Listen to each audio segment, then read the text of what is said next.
Привет-привет, дорогие друзья! И добро пожаловать на мой канал.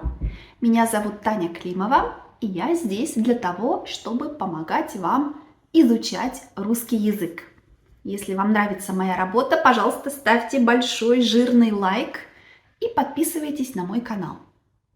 А сегодня давайте посмотрим разницу между словами фанат, фанатка, поклонник, поклонница и подписчик, подписчица. Какая разница? Мы используем эти слова, когда мы любим кого-то, любим работу кого-то. Нам нравится то, что делает человек. Или нам просто нравится этот человек. Обычно публичный человек. Итак, номер один – фанат, фанатка или фан. Обычно мы говорим так о спорте или о музыке. А фанат обычно это человек, который делает что-то конкретное. Ходит на стадион, ходит на концерты, поет на стадионе. Кто-то, кто с большим энтузиазмом любит работу какого-то другого человека. Например, фанаты на стадионе пели гимн страны. И также еще синоним фаната – это болельщик. Болельщик, мы тоже говорим так о спорте. Это от слова болеть за кого-то. Значит, очень хотеть, чтобы этот человек или эта команда победила, выиграла. Это болеть, болельщик. Фанат, тоже синоним.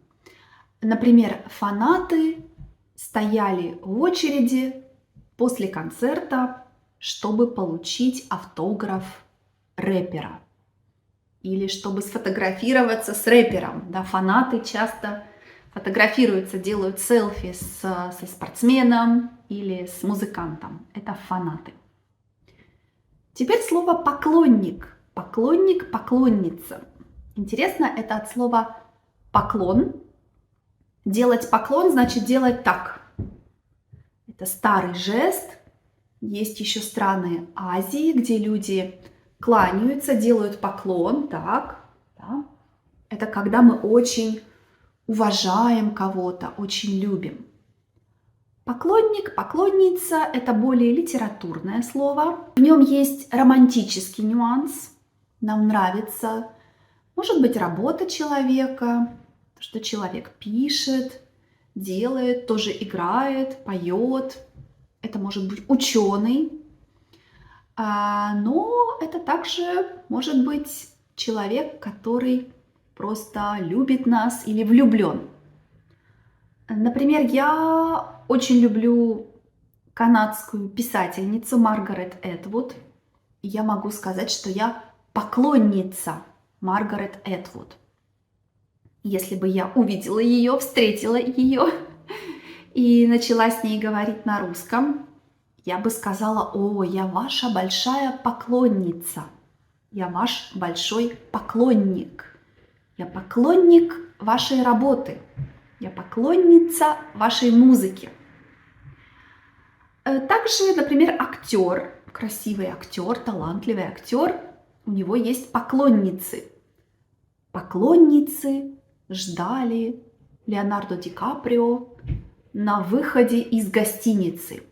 «Лео, Лео, мы тебя любим!» Это поклонницы.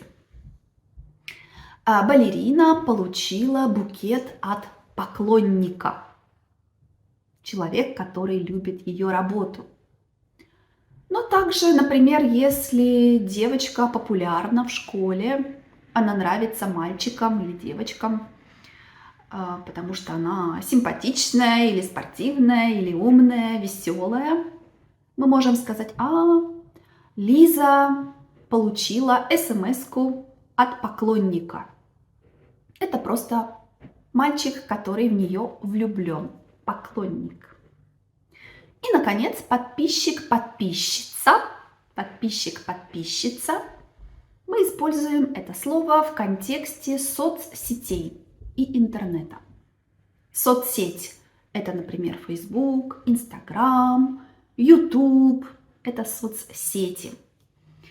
И подписчик– это человек, который получает наши новости, получает нашу информацию. Если публичный человек публикует что-то регулярно, например, подкасты или видео, или фотографии, мы хотим знать, что этот человек публикует. Мы подписываемся и получаем новости, получаем информацию. Подписчик. Подписчик– это нейтральное слово. Тут нет эмоций, нет любви, нет энтузиазма. Да, конечно, нам интересно получать информацию от этого человека, но не больше. Подписчик, подписчица. Например, иногда мои друзья говорят мне: «О, у тебя много фанатов». Я говорю: нет, это не фанаты, это подписчики. Потому что фанат– это кто-то, кто с энтузиазмом любит нас. А подписчик– это более нейтрально, более уважительно, может быть. Давайте повторим еще раз. Фанат, фанатка – это человек, который любит нас, любит кого-то и что-то делает конкретное. Ходит на концерты, ходит на стадион.